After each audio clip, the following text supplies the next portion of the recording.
সামারস্ল্যামে জন সিনা versus Cody রোডসের match তো confirm হয়ে গেছে, কিন্তু জন সিনা সেই ম্যাচটি ফাইট করতেই চাচ্ছে না। সো গাইজ, আজকের স্ম্যাকডাউনটি শেষ হয়ে গেছে। কি হলো আজকের স্ম্যাকডাউনে সমস্ত কিছুই থাকবে আজকের এই ভিডিওতে। আজকের স্ম্যাকডাউনের শুরুতেই আমরা ব্যাকস্টেজে বেশ কিছু পুলিশ দেখতে পাই। সেখানে অ্যাডাম পিয়ার্স এবং কি সোলো সিকোয়া তার এমএফটিও ছিল।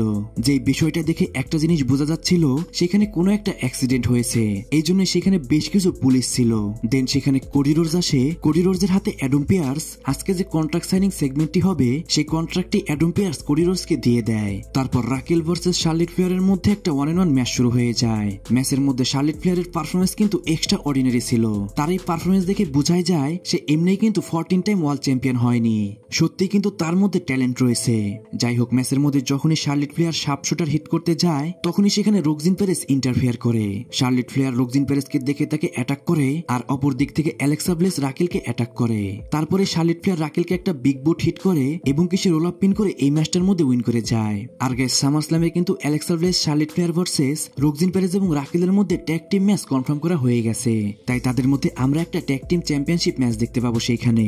আর আমার যেটা মনে হয়, সেখানে হতে পারে শার্লেট ফ্লেয়ার এবং কি Alexa bless tag team champion হতে পারে। তারপর আমরা দেখতে পাই ব্যাকস্টেজে অ্যাডাম পিয়ার্স পুলিশের সাথে কথা বলছিল।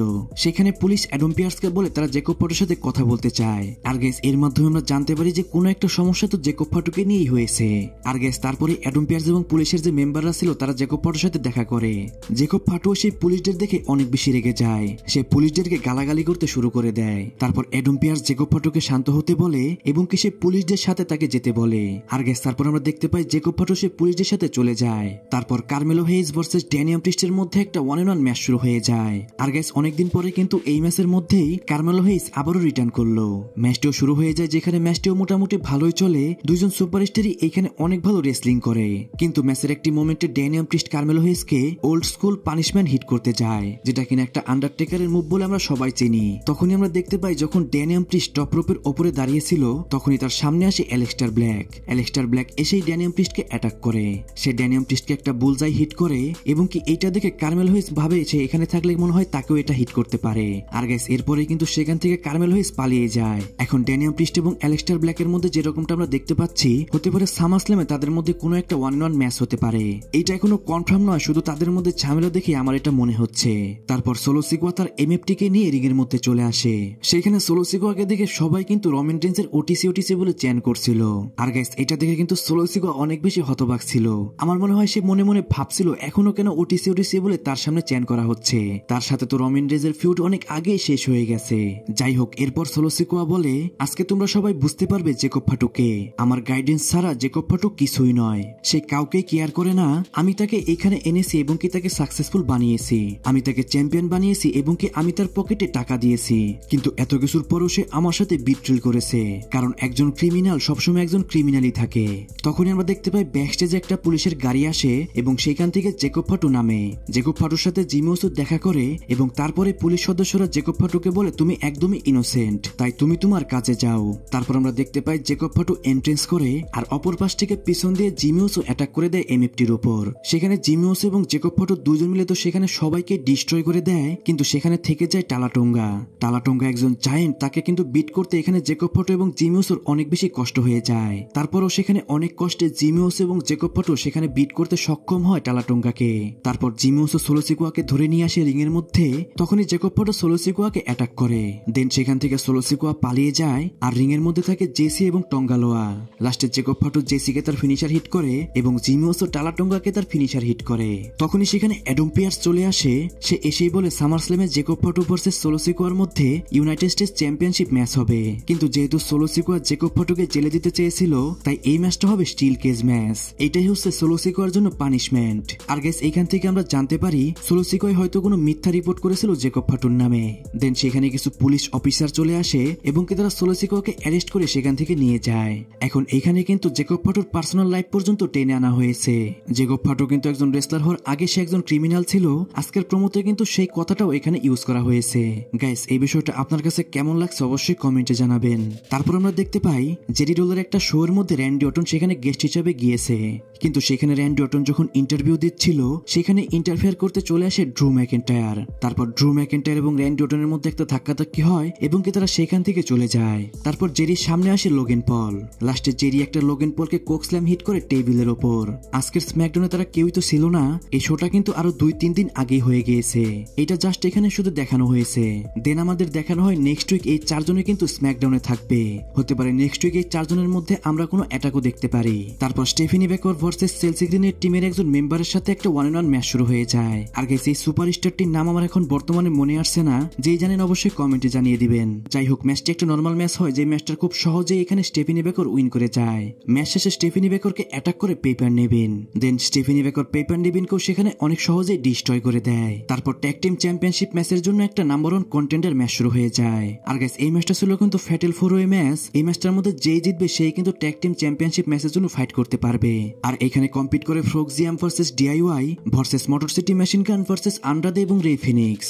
যেহেতু 4টি টিমের মেম্বাররা এখানে হাই ফ্লাইং মুভ করতে পারে, তাই এই ম্যাচটা কিন্তু আসলে অনেক বেশি অসাম ছিল।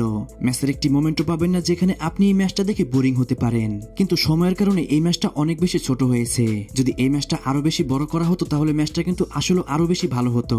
যাই হোক, ম্যাচের একটা মোমেন্টে আন্ড্রাদেকে সুপার কিক হিট করতে চায় জনি গার্গেনো, কিন্তু সেখান থেকে আন্ড্রাদে সরে গেলে সেই কিকটি যে লাগে টমাসো চাম্পার উপর। লাস্টে আন্ড্রাদে এবং রে ফিনিক্স তাদের ফিনিশার হিট করে এবং কি এই ম্যাচটার মধ্যে পিনফল করে উইন করে যায়। আর গাইস এরই মাধ্যমে কিন্তু নাম্বার 1 কন্টেন্ডার হয়ে গেল for the tag team championship Andrade এবং রে ফিনিক্স। তারপর কোডি রোডস রিং এ আসে, সে এসে কোনো কথা না বলে তার কন্ট্রাক্টটি সাইন করে দেয়। তারপর সে তার অ্যাচিভমেন্ট সম্পর্কে কথা বলতে শুরু করে। সে সেখানে বলে সে কিভাবে ডাব্লিউডাব্লিউতে রিটার্ন করেছিল এবং কি সে 2বার রয়্যাল রাম্বল উইন করেছিল। তারপর সে 2বার রেসলমেনিয়াকে মেইন ইভেন্ট করে এবং লাস্টে সে ডাব্লিউডাব্লিউ আনডিসপিউটেড চ্যাম্পিয়ন হয়। তারপর সে তার টাইটেল রেঞ্জ চলাকালীন সময়ের কথা বলে সে র্যান্ডি অর্টন, জেউস এবং কি রকের কথাও সেখানে বলতে শুরু করে। সে বলে রক কিভাবে তার সোলটি চেয়েছিল এবং রকের সাহায্য নিয়ে জন সিনা সেই ম্যাচটা চিটারি করে তার কাছ থেকে আনডিসপিউটেড টাইটেলটি নিয়ে নিয়েছিল। সে আরো বলে সামার স্ল্যামে জন সিনাকে সে বিট করে তার টাইটেলটি আবারও ব্যাক নিবে। তখনই সে অ্যাডম পিয়ার্সকে বলে জন সিনাকে এখানে আসার জন্য।